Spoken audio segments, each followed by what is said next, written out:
নমস্কার বন্ধুরা, শ্রীমদ্ ভগবদ গীতার ৬ষ্ঠ অধ্যায়ের ২ নম্বর শ্লোকের বাস্তবতা নিয়ে প্রশ্ন তুলেছেন বাংলার এক তথাকথিত যুক্তিবাদী ইউটিউবার। তার মতে শ্রীমদ্ ভগবদ গীতার ৬ষ্ঠ অধ্যায়ের ২ নম্বর শ্লোক নাকি বাস্তবসম্মত নয়।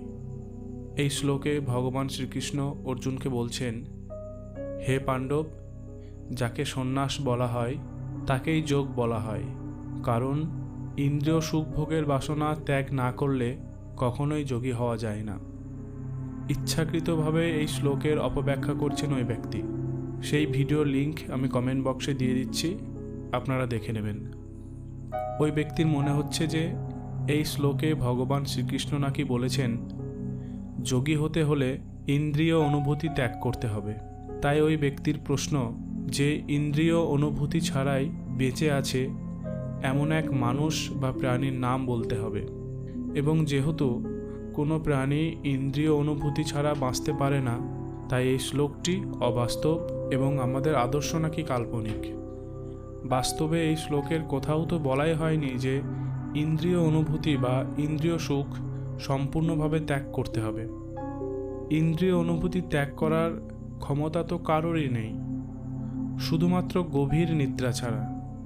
গরমের সময় গরম লাগবে এবং শীতের সময় ঠান্ডা লাগবে, এটাই তো স্বাভাবিক। তাই ইন্দ্রিয় অনুভূতি ত্যাগ করা সম্ভব নয়। কিন্তু মাননীয় যুক্তিবাদী ইউটিউবার এই শ্লোকে ভগবান শ্রীকৃষ্ণ ইন্দ্রিয় অনুভূতি ত্যাগ করার কথা বলেননি। তিনি বলেছেন ইন্দ্রিয় সুখভোগের বাসনা ত্যাগ। কথাটা আবার বলছি, ইন্দ্রিয় সুখভোগের বাসনা ত্যাগ। যেমন অত্যাধিক গ্রীষ্মে ভোগবিলাসী মানুষ হয়তো এসি ঘরের মধ্যে সময় কাটাতে চাইবে, এটাই হলো ইন্দ্রিয় সুখ ভোগের বাসনা। একজন যোগীর পক্ষে এইরূপ বাসনা ত্যাগ করতে হবে।